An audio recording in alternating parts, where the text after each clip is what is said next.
লরির ধাক্কায় মর্মান্তিকভাবে মৃত্যু হলো এক স্কুল ছাত্রের। ওই ছাত্রের নাম সৃজন মণ্ডল। আরামবাগ হাই স্কুলের বিজ্ঞান বিভাগের একাদশ শ্রেণীর ছাত্র। বাড়ি আরামবাগের প্রফেসর পাড়ায়। জানা গেছে শুক্রবার সে তার মামাবাড়ি পুরসুরার হরিণাখালীতে গিয়েছিল। শনিবার সকালে টিউশন পড়ার জন্য স্কুটিতে করে মামাবাড়ি থেকে আরামবাগ ফিরছিল। তখনই কাবলে ব্রিজের কাছে লরির সঙ্গে ধাক্কায় এই ঘটনাটি ঘটে। পুলিশ দেহটি উদ্ধার করে ময়নাতদন্তের জন্য আরামবাগ মেডিকেল কলেজ ও হাসপাতালে পাঠান। খবর পেয়ে পরিবারের লোকজনের পাশাপাশি আরামবাগ হাই স্কুলের প্রধান শিক্ষক বিকাশ চন্দ্র রায় সহ অন্যান্য শিক্ষক শিক্ষিকারা এসে পৌঁছায় আরামবাগ মেডিকেল কলেজ হাসপাতাল চত্বরে।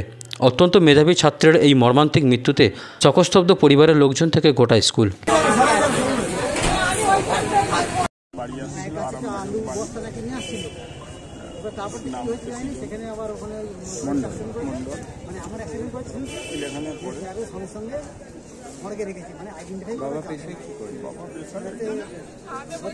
কিসে আসছিল?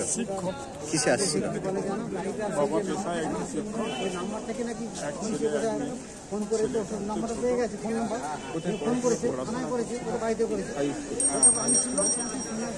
বাড়ি থেকে মামাবাড়ি থেকে বাড়ি আসার সময় মোড়ের কাছে দুটো লরির পাশাপাশি যাতায়াতের সময়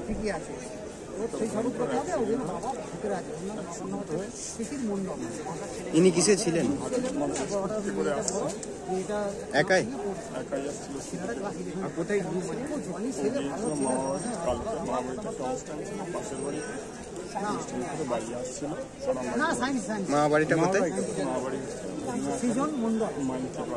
ধনিয়াখালী থানা, পুরো থানা ধনিয়াখালী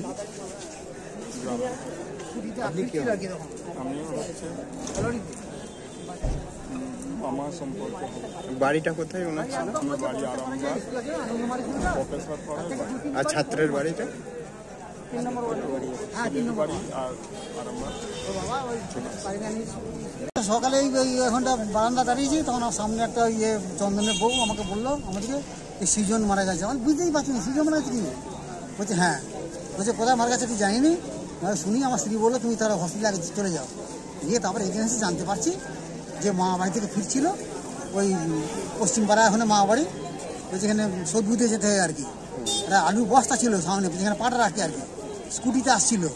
আর কাবলেতে লরিতে ধাক্কা মেরেছে, মেরে একদম পুরো এমনভাবে মেরেছে যে আইডেন্টিফাই করা যাবে না। মামা বাড়ি থেকে ফিরছিল? হ্যাঁ, মা বাড়িতে ফিরছিল।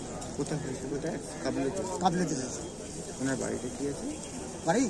বাড়িটা হচ্ছে 3 নম্বর ওয়ার্ড প্রফেসর পাড়া আনন্দ মার্গ স্কুলের 2-4টি বাড়ির পাশে। বাবা পেশায় কি করেন? ওর বাবা নাম হচ্ছে শিশির মণ্ডল, বালি দেওয়ানগঞ্জ স্কুলে হিস্ট্রির টিচার। কিসে পড়ে? হিস্ট্রি। আর ওনার ছেলে বোধহয় 11-এ পড়ে। 11-এ পড়ে, আমাদের বয়েজ স্কুলেই পড়ে। আপনার নাম স্যার? আমার নাম ফাল্গুনী চক্রবর্তী, আমি রিটায়ার টিচার ইংলিশে।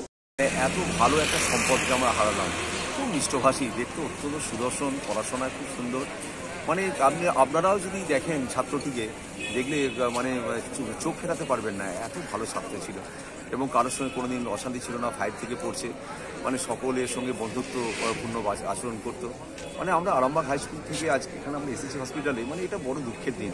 মানে কোনো বর্ণনায় প্রকাশ করা যাবে না। বিশেষ করে তার বাবা মায়ের দিকে তাকিয়ে মানে আমরা শুধু সমবেদনা জানা ছাড়া আর কিছু করতে পারছি না।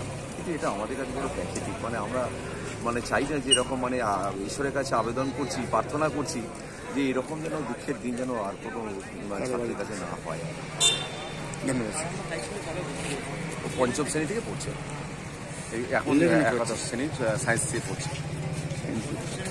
পঞ্চম থেকে পড়ছে। খুব ভালো মেধাবী ছাত্র, দারুণ ভালো ছাত্র ছিল। দেখতে সুন্দর, অত্যন্ত সুদর্শন, মিষ্টভাষী। মানে কারোর সঙ্গে কোনোদিন কোনো অশান্তি ছিল না। আমরা জানতে পারলাম, মানে একটা ফোন গেল আমাদের কাছে, এরকম আমরা প্রথম আমাদেরকে বললো যে আরামবাগই অ্যাক্সিডেন্ট হয়েছে। তো আমরা খুঁজে পাচ্ছি না কোথায় হয়েছে। তারপর বাড়িতেও গিয়েছিলাম, বাড়িতে এখন চাবি আছে। তো শুনলাম কাবলেতেই অ্যাক্সিডেন্ট হয়েছে, আজকে আরামবাগই পড়তে আসছিল। খুব দুঃখের দিন এটা আজকে আমাদের কাছে।